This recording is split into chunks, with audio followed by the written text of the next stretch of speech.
सो जब भी ना हम सर्वाइवल हॉरर जॉनरा के बारे में बात करते हैं तो उसमें साइलेंट हिल गेम्स का नाम बहुत ऊपर आता है। और कभी कभी ना सोच के हैरानी होती है कि भाई इतनी ज्यादा बिलव्ड फ्रेंचाइज का जो आखिरी पार्ट था ना साइलेंट हिल 4 वो 2004 में आया था। हालांकि द गोट हिडेयो कोजिमा ने सीरीज को रिवाइव करने की जरूर कोशिश की थी 2014 में जब उसने पीटी डेमो रिलीज किया था। और उस सिर्फ आधे घंटे के डेमो ने ना गेमिंग इंडस्ट्री में तहलका सा मचा दिया था कि भाई ऐसा हॉरर एक्सपीरियंस तो आज तक हमें कभी देखा ही नहीं। एंड ऑफ कोर्स उस डेमो के एंड में रिवील होता है कि हिडेयो कोजिमा एक नई साइलेंट हिल गेम पे काम कर रहा है, बट कोनामी और कोजिमा के बीच में कुछ लफड़े के चलते ये गेम कभी बन नहीं पाई। और अब कुछ 20 सालों बाद कोनामी ने इस सीरीज को दोबारा रिवाइव करने की कोशिश की है। पहले इन्होंने साइलेंट हिल 2 रीमेक निकाला और आप में से बहुत सारे लोगों की तरह वो भी मेरी एक पहली साइलेंट हिल गेम थी and I loved every second of it. और उसी के कारण I was super excited for the next mainline entry in the Silent Hill franchise. And after playing this game, after completing this game, I really feel like they almost nailed it. So जैसा कि आपने title से पढ़ ही लिया होगा,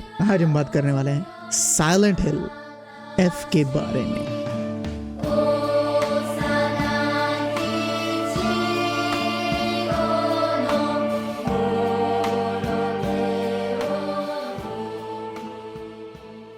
सो ये कहानी की शुरुआत होती है 1960s के जापान के पहाड़ी इलाके में एबिस गाओ का नाम के एक छोटे से गांव से, जहां पे हिनाको नाम की एक हाई स्कूल की लड़की जो कि अपने घर वालों के साथ हुए क्लेश के चलते अपने घर को छोड़ के चली जाती है। और इस क्लेश का बहुत ही एक बड़ा रीजन है इसका बाप, जो कि एक नंबर का नशेड़ी है और काफी एक मेल डोमिनेंट सोच रखता है, जो कि औरतों को ज्यादा कुछ समझता ही नहीं है। और बात बात पे हिनाको को उसकी बहन के साथ कंपेयर करने की कोशिश करता है कि वो कितनी अच्छी है और तू उसकी जैसी क्यों नहीं बन पाती। और उसकी बहन ही घर की एक इकलौती ऐसी सदस्य थी जिसके साथ हिनाको का प्यार था, पर वो भी इस घर में अब नहीं है क्योंकि उसकी कहीं और शादी हो चुकी है। और ऑफ कोर्स उसके जाने के बाद हिनाको की जिंदगी में अकेलापन और बढ़ गया है एंड सैडली इसकी माँ भी इस मेल डोमिनेंट सोसाइटी का शिकार हो चुकी है। इसके कारण वो भी अपने हस्बैंड को ज्यादा अपोज नहीं करती and Hinako being a new age girl वो अपने घर को छोड़ के चली जाती है। और घर को छोड़ने के बाद वो बाहर जाके गांव में अपने दोस्तों के साथ दोबारा मिलती है, जो कि इस कहानी के काफी इंपॉर्टेंट कैरेक्टर हैं, Shu, Rinko and Sakuko. And the real worst thing is कि इनमें से जो दो लोग हैं Rinko and Sakuko, for some reason इन दोनों की हिनाको के साथ इतनी बनती नहीं है। वो हर वक्त इसका मजाक उड़ाती रहती हैं कोई भी चीज पे। और जब ये चारों आपस में बात कर रहे होते हैं ना, एक विचित्र सी शक्ति आती है इस गांव में और कुछ ही मिनटों में चारों तरफ कोहरा ही कोहरा, पूरा कोहरा ही कोहरा। कोहरे के साथ साथ गांव में लाल लाल पत्ते भी उगने लग जाते हैं और सभी जगह फैलने लग जाते हैं बिल्कुल एक इन्फेक्शन की तरह। और हिनाको जैसे तैसे करके अपनी जान बचा के वहां से भाग जाती है। सो ये बेसिकली इस कहानी के पहले 20 मिनट है। और कहानी को लेके अगर मैं यहाँ पे कुछ और रिवील कर दूंगा तो बहुत बड़ा स्पॉइलर हो जाएगा, क्योंकि इसके बाद कुछ ऐसी चीजें होती हैं जिसको देख के आपका दिमाग खराब हो जाएगा। साइलेंट हिल की गेम शुरुआत से ना काफी डीप थीम्स, डीप साइकोलॉजी को एक्सप्लोर करने की कोशिश करती है and I am glad to say Silent Hill F is no exception. Themes like bullying, misogyny, gender discrimination बहुत ही डीपली एक्सप्लोर किए गए हैं। और भी कितने ही थीम्स अगर उन पे बात करते जाएं तो मतलब वीडियो 1-2 घंटे का बन जाएगा। The plot of this game is so well written and so well executed. I was just blown away. The writing of every character in this game is like so clever कि आप ना कभी भी किसी पे भरोसा नहीं कर सकते, चाहे वो बंदा आपका भला ही क्यों ना सोच रहा हो। And not even the side gigs, the main character herself Hinako, उस पे भी आप कभी कभी शक करते हो कि भाई ये जो कर रही है वो सही कर भी रही है या फिर नहीं। एक और बड़ी खास बात मुझे साइलेंट हिल गेम्स की ये लगती है कि ना कभी भी ये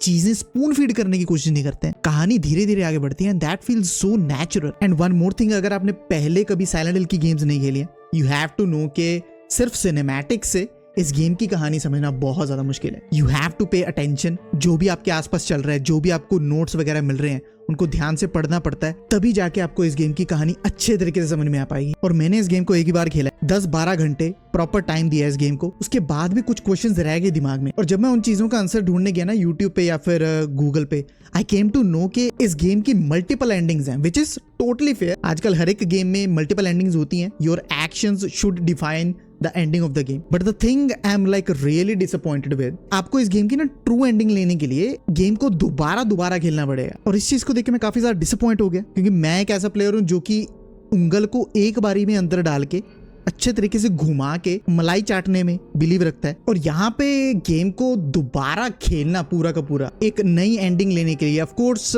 नए प्ले थ्रू के साथ आपको नए कुछ एक्स्ट्रा कट सीन्स भी देखने को मिलते हैं। I don't think any game should ever encourage multiple play throughs just to get a better ending or a true ending, you know. Silent Hill 2 remake में भी अगर आपको याद हो ना, तो उस गेम में भी मल्टीपल एंडिंग्स थी, पर कभी भी आपको गेम दोबारा नहीं खेलनी पड़ती थी एक प्रॉपर एंडिंग लेने के लिए। And although I really love the story, I loved every aspect of the plot of this game and it's like really amazing to see एक ऐसे गेमिंग सीन में जहां हर एक गेम एक कमर्शियल सक्सेस पाना चाहती है, हर दूसरी गेम एक एक्शन एडवेंचर गेम निकल के आ रही है, वहीं पे Silent Hill F psychological horror genre को आज भी जिंदा रख रही है। एंड आई रियली विश ऐसी थॉट प्रोवोकिंग गेम्स और ज्यादा बने। पर अभी जो हम पॉइंट डिस्कस करने वाले हैं ना, उसके कारण मैं इस गेम को दोबारा नहीं खेल पाऊंगा, और वो है इस गेम का गेम प्ले।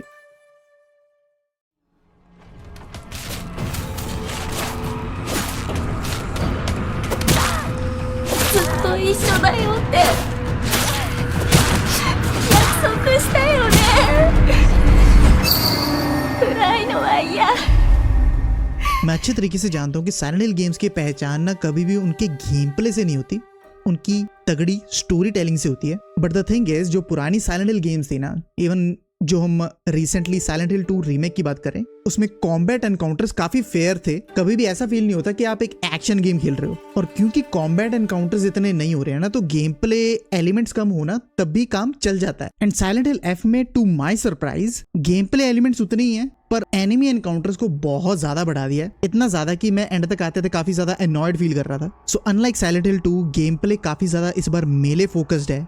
इसमें आपको कोई गन वन नहीं देखने को मिलती, and that does make sense क्योंकि हम सिर्फ एक हाई स्कूल की लड़की का किरदार निभा रहे हैं। और मेले में हमको काफी ज्यादा नॉर्मल ऑर्गेनिक वेपन्स देखने को मिलते हैं, जैसे कि सिकल हो गया, स्टील पाइप, बेसबॉल बैट, ऐसे कुछ नॉर्मल वेपन्स जो कि इस गेम की सेटिंग को प्योरली जस्टिफाई करते हैं। And every weapon has like a durability attached to it. आप जितना ज्यादा यूज करोगे उतनी ज्यादा उसकी ड्यूरेबिलिटी कम होती जाएगी। एंड मैंने हार्ड मोड पे इस गेम को खेला है, तो ड्यूरेबिलिटी एक कंसर्न है जो आपको ध्यान में रखना पड़ेगा। और हर वेपन के साथ वो लाइट अटैक, हैवी अटैक और चार्ज अटैक आता ही है। और जो नए एडिशन इन्होंने इस बार किए हैं वो है काउंटर और स्टेमिना। और हार्ड मोड पे भाई ये स्टेमिना बार बहुत जल्दी डिप्लीट हो जाता है। लाइक लिटरली अगर आपने 2-3 हैवी अटैक्स भी मिस कर दिए, आपका स्टेमिना फुली डिप्लीट हो जाएगा। So, शुरुआत में तो स्टेमिना बार के चलते भाई मैंने बहुत ज्यादा गाली निकाली है इस गेम को, पर धीरे धीरे जैसे यूज टू हुआ, स्टेमिना मैनेज करना आ गया। और थोड़ा सा अगर हम काउंटर अटैक्स के बारे में बात कर ले, आप उस चीज को पैरी के साथ रिलेट कर सकते हो, और आप सिर्फ कुछ ही अटैक्स को काउंटर कर सकते हो। एनिमी आपको छोटा सा सिग्नल देगा और उसी टाइम फ्रेम के बीच बीच में आपने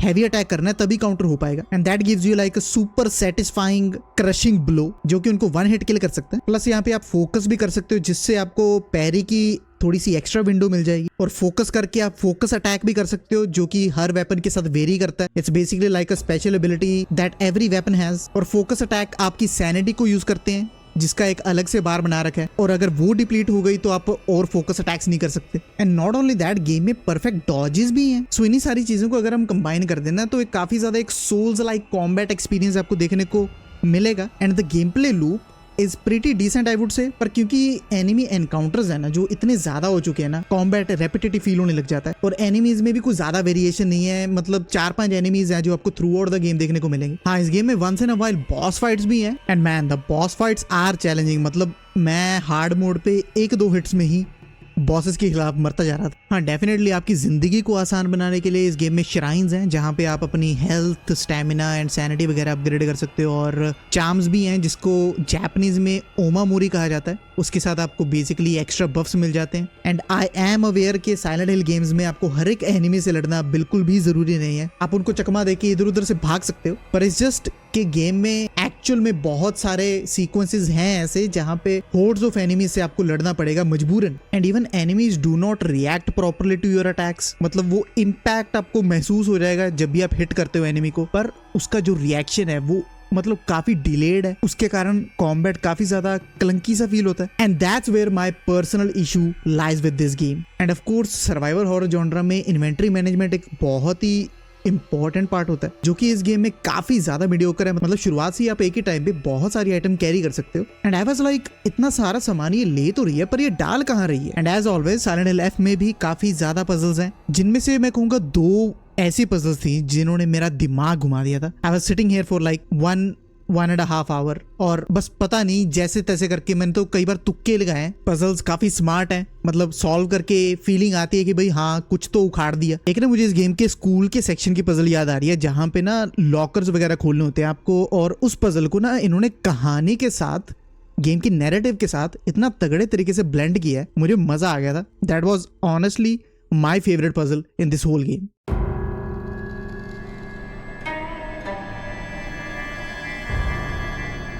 सीधे और साफ शब्दों में अगर कहा जाए तो साइलेंट हिल एफ ना एक बहुत ही ज्यादा वाहियात गेम है। ये मैं काफी एक अच्छे तरीके से कह रहा हूँ। And this game purely justifies the name Silent Hill. एक सुनसान सा गांव, सुनसान सड़कें, that aura, that feeling of loneliness is beautifully captured. The world of this game कैसे धीरे धीरे वो आपकी आंखों के सामने चेंज होता रहता है। It looks so terrifying yet so beautiful. And man the enemy designs of this game भाई मास्टर क्लास है वो चीज। तो इस गेम का जो पहला मेन एनिमी आपको देखने को मिलता है, काशी माशी उसका नाम है, जो कि मैं कहूंगा कोचिसाके ओना जो जापान की एक अर्बन लेजेंड है ना, उससे काफी ज्यादा इंस्पायर्ड है। एक पपेट की तरह काफी ज्यादा अनप्रेडिक्टेबली चलती है। गेस अच्छी तरीके से नहीं कर पाते हो कि कब वो वार करेगी, कब वो अपना नेक्स्ट स्टेप लेगी। सो ये कुछ चीजें देखे तो पहली बार में तो मेरी गांड फट गई थी। एक और शुरुआत में आपको एनिमी देखने को मिलता है, मतलब मोटा सा, बहुत ही बड़ी सी जीभ है उसकी और हाथ में ब्लेड सा चिपका हुआ है उसके। जब पहला एनकाउंटर हुआ था, जब वो चल रहा था, मतलब देख की झुरझुरी सी उठ गई थी अंदर। ऐसे ही बाकी सारे और एनिमीज जो इस गेम में है, उन सभी को काफी ज्यादा अनप्रेडिक्टेबल सा बनाने की कोशिश की है यहाँ पे। उसके कारण काफी एक डिस्टर्बिंग सी, अनसेटलिंग सी फीलिंग आपके अंदर बनी रहती है। इवन आई थिंक कि इस गेम में ना खून खराबा और ज्यादा होना चाहिए था, उससे इंटेंसिटी है जो और बढ़ सकती थी। और आपको आपकी सीट से उछालने के लिए इस गेम में जंप स्केयर्स भी इन्होंने डाले हैं, जिनमें से मैं कहना चाहूंगा कुछ ही मेरे लिए वर्क करे। And I honestly felt like इनका मेन मकसद आपको जंप स्केयर से ज्यादा डराना था भी नहीं। ज्यादातर गेम आपको एनवायरनमेंट से, इसके ऑरा से डराने की कोशिश करती है। काफी सीक्वेंसेस में तो आधा आधा घंटा कुछ नहीं होता, पर क्योंकि गेम इतनी ज्यादा इमर्सिव है, ये आपका दिमाग कॉन्स्टेंटली कुछ ना कुछ प्रेडिक्ट करने की कोशिश करता रहता है। और मेरा मानना यह है कि इस गेम को इतना ज्यादा इमर्सिव बनाने का काम इसके साउंड डिजाइन और म्यूजिक ने किया है।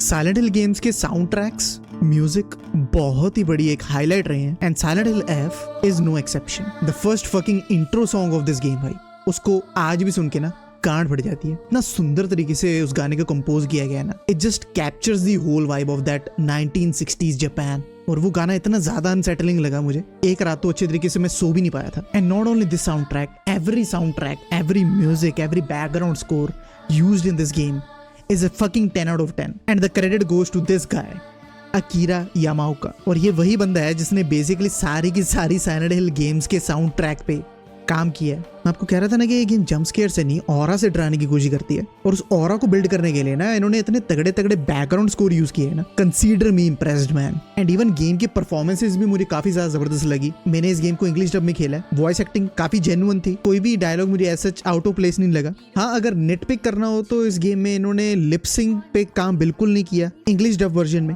वो पर आपको सिर्फ शुरुआत में ही अजीब लग सकता है, उसके बाद आप यूज्ड टू हो जाते हो। And also visually this game looks stunning man, मतलब अनरियल इंजन 5 पे बनी है ये। The level of detail that has gone to every scenery, every sequence of this game is astonishing. It just feels so realistic. जो fog है इस game की, जो atmosphere है, जो छोटे छोटे गलियारे हैं, जो गांव की वो फीलिंग है, उस टाइम पे कैसे बारिश के बाद सड़कों पे थोड़ा थोड़ा पानी खड़ा रह जाता था, मतलब इतनी ऑथेंटिसिटी से उस टाइम के जापान को कैप्चर किया ना इन्होंने। कभी कभी आप भूल ही जाते हो कि आप एक गेम खेल रहे हो। मैंने ये बात बहुत बारी कही है कि गेम को अच्छा होने के लिए ना ग्राफिकली रियलिस्टिक होना जरूरी नहीं है, बट अगर ग्राफिक्स को, रियलिज्म को सही तरीके से यूज किया जाए ना, इट कैन डू वंडर्स। और वो चीज इस गेम में दिखती है। It just helps in adding another layer of immersion. मैं ये कहना चाहूंगा, मैंने इस गेम को NVIDIA RTX 4070 सुपर पे खेला है और हाई सेटिंग्स पे DLSS पे खेल रहा था। उसके बाद भी मुझे काफी ज्यादा throughout the game stutters, hiccups देखने को मिले। अपेरेंटली ये चीज सारी ही गेम्स के साथ हो रही है आजकल। It's a sad reality we live इन।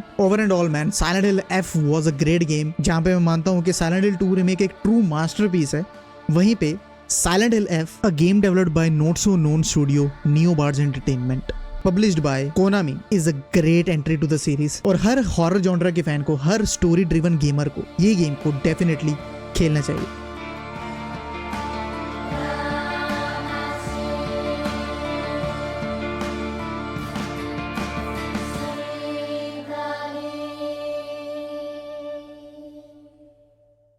सो आज के रिव्यू के लिए यार इतना ही। आई होप आप लोगों को मजा आया होगा। अगर आया तो लाइक जरूर कर देना, एंड डेफिनेटली कमेंट्स में साइलेंट हिल एफ को लेके अगर आपने खेली है थॉट्स जरूर बताना। और अगर आप इस चैनल पे नए और मेरी ये खूबसूरत आवाज आपको पसंद आई एंड आप मुझे रेगुलरली देखना चाहते हो, तो मेरे main channel shadow strike gaming को भी जाके सब्सक्राइब कर सकते हो, जहाँ पे मैं अलग अलग गेम्स के, नई नई गेम्स के गेम प्ले वॉक थ्रूज करता हूँ। सो या मिलते हैं अगले न्यू एपिसोड में, and this is Tushar signing off. Good bye.